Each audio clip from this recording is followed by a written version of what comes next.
Pernahkah kita bertanya pada diri tentang siapa saya? Pertanyaan mendasar yang kadang kita belum mengetahui persis jawabannya.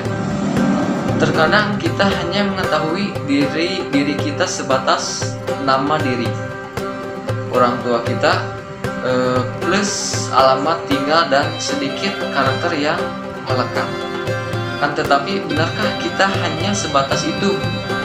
Nah, pada bagian pertama video ini saya akan menjelaskan sedikitnya siapa kita yang insya Allah setelah membaca dan memahaminya kita akan menjadi mahasiswa yang cerdas. Amin. Kata marifatul insan, asal kata arafa arifu yang artinya mengenal. Jadi rifatullah adalah upaya manusia untuk mengenal Allah. Tanda-tanda kebesaran Allah ada di darat dan di laut sebagai makhluk hidup ciptaan Allah. Sebagai seorang manusia, kita sudah sepantasnya memahami apa itu arti manusia yang sesungguhnya, dan semestinya kita harus mengenal diri kita sendiri.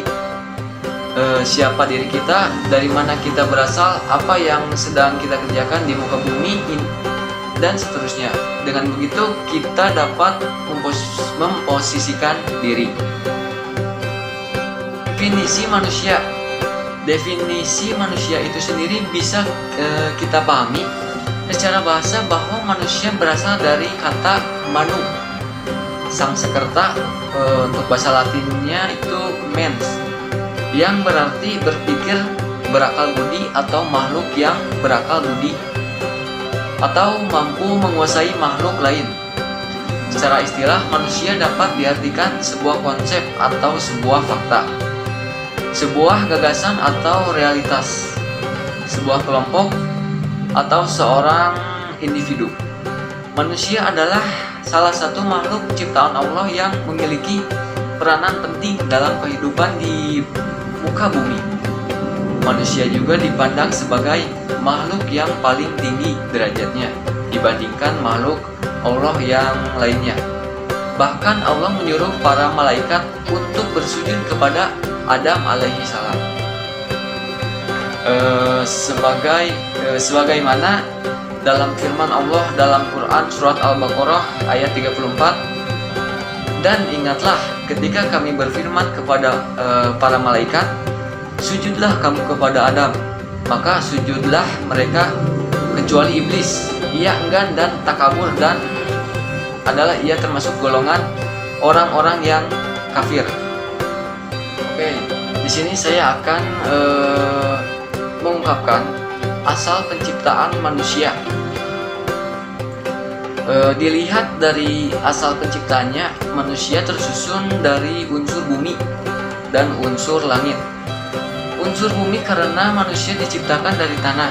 Unsur langit karena setelah proses penciptaan fisiknya sempurna, Allah meniupkan ruh kepadanya. Yang pertama, tanah. Dalam penciptaan makhluk hidup termasuk manusia, beberapa ayat Al-Quran menyatakan pentingnya peranan tanah liat. Yang kedua, ruh. Ruh sendiri merupakan zat yang tak terlihat, tetapi hakikatnya ruh itu terasa eksistensinya dalam jiwa manusia. Fungsi utama ruh untuk merasakan, meyakini, menghendaki, dan memutuskan.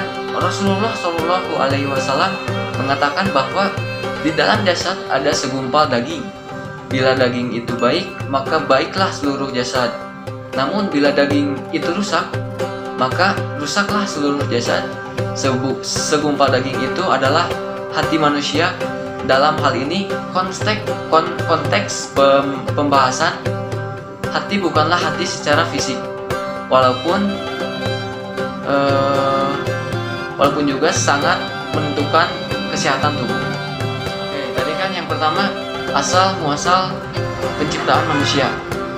Yang kedua, unsur manusia. Dilihat dari asal penciptaannya manusia, tersusun dari unsur bumi dan unsur langit.